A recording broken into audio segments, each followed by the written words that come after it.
Your baby is talking to you right now, not with words. Words are years away. But with every tiny movement, every sound, every look, your baby is telling you exactly what they need. The problem is, nobody taught us how to listen.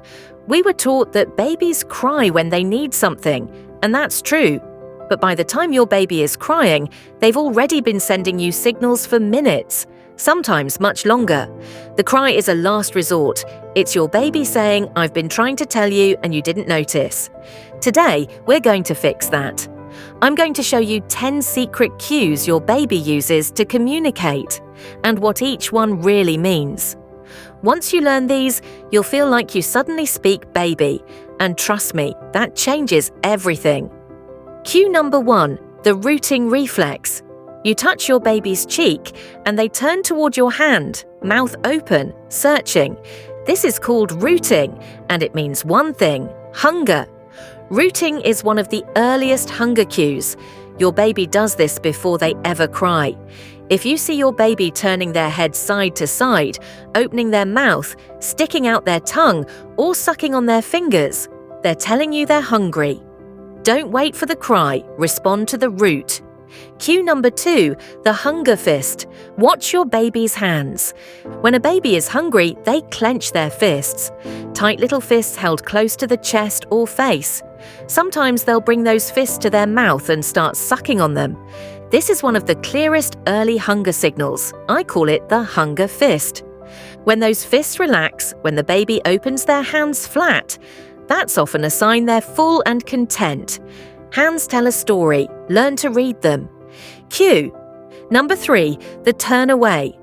Your baby is looking at you, you're playing, everything is wonderful, and then they suddenly turn their head away. They look at the ceiling.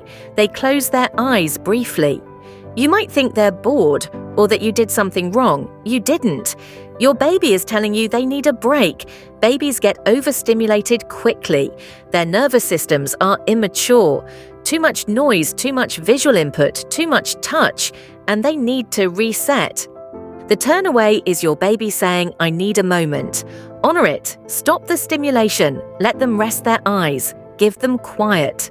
When they turn back toward you, and they will, that's the green light to re-engage.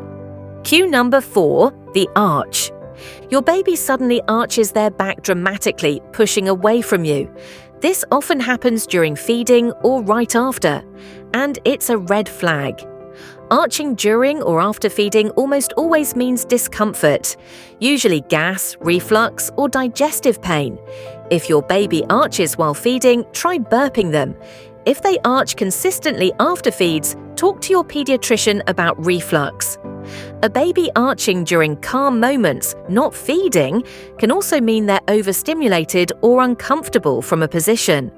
Listen to the arch, don't push through it. Cue number 5, the leg pump. You've seen this. Your baby lies on their back and pumps their legs up and down vigorously. Sometimes they pull their knees to their belly. This is almost always gas pain. Babies have immature digestive systems. Gas gets trapped and it hurts.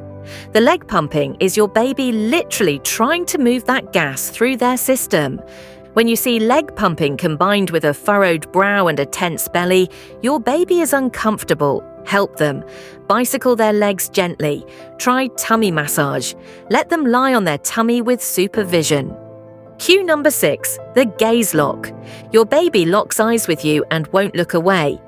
They stare intensely, sometimes with wide open eyes and a still, focused face. This is not creepy. This is connection. The gaze lock means I want to interact, I want to learn, I want you right now. This is your baby's invitation to play, talk, sing, and connect. Drop everything and show up for this moment. Talk to them. Make silly faces. Narrate what you're doing.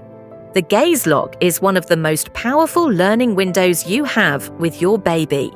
Respond to it every single time. You cannot spoil a baby by giving them attention during a gaze lock. Cue number 7, the fake cough. Around 3 to 4 months, something interesting starts happening. Your baby coughs, but they're not sick. They cough again. They watch your reaction. This is a fake cough. And it's fascinating. Your baby has figured out that when they cough, you come running. So they've started using it as a tool to get your attention. Is this manipulation? Not in a negative sense, it's intelligence. Your baby is experimenting with cause and effect. I do this and the big humans respond. When you hear the fake cough, smile and go to your baby. They're calling for you, and they just discovered they have some control over their world. That's a developmental win. Cue number 8. The grimace before the cry. Most parents think they're caught off guard by their baby's cry, but there's almost always a warning. Before the cry comes the pre-cry face. Watch for it. The brow furrows, the corners of the mouth pull down and out, the chin quivers, the eyes squeeze tight. This is the grimace before the cry, and if you catch it, if you respond before the cry starts, you can sometimes prevent the full meltdown. Your baby feels seen. The distress de-escalates. Train yourself to watch for the grimace. It buys you precious seconds. Cue number 9, the grunting spiral. This one trips up a lot of new parents. Your baby is grunting, straining, turning red in the face, making intense effort noises. And you panic, thinking something is wrong. Usually, your baby is just processing a bowel movement. Babies have to learn to coordinate all the muscles involved in having a bowel movement. It doesn't come naturally. They grunt, strain, and work through it. Unless your baby seems in genuine pain or goes more than a few days without a bowel movement, this grunting and straining is completely normal. Let them work through it. Don't intervene unless there are signs of actual distress. Cue number 10, the rooting after being full. Here's a confusing one. Your baby just finished a long feeding. They seem full. You put them down and they start rooting again. They act hungry. Many parents think, my milk isn't enough, or my baby is never satisfied. Usually this isn't hunger, it's the sucking reflex and the need for comfort. Babies are born with an intense sucking reflex. It's not only for feeding, it's for self-soothing. A baby rooting after a feed is often saying, I need to suck, not to eat, but to calm down.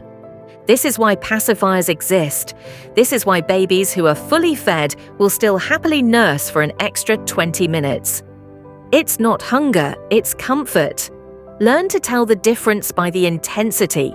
True hunger rooting is urgent, intense, accompanied by crying if not met.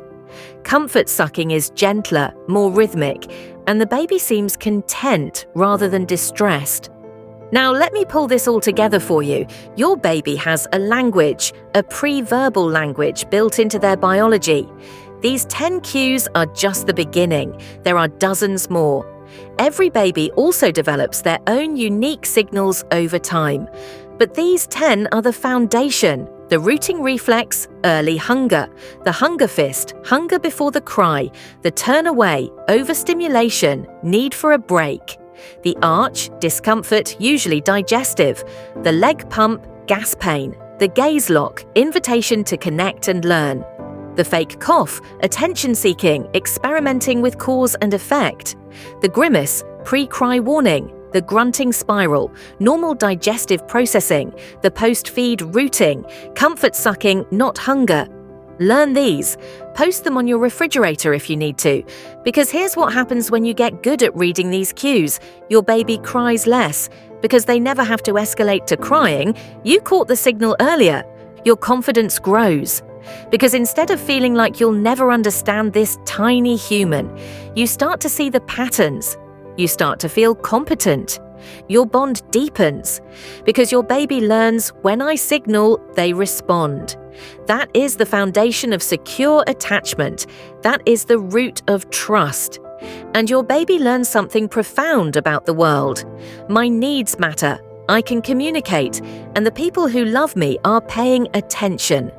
That lesson will echo through their entire life. You're already doing better than you think. The fact that you're here, learning to listen more deeply, means your baby is lucky to have you. In our next video, we'll cover what your baby's different cries actually mean, because not all cries sound the same, and there's a reason for that. See you then.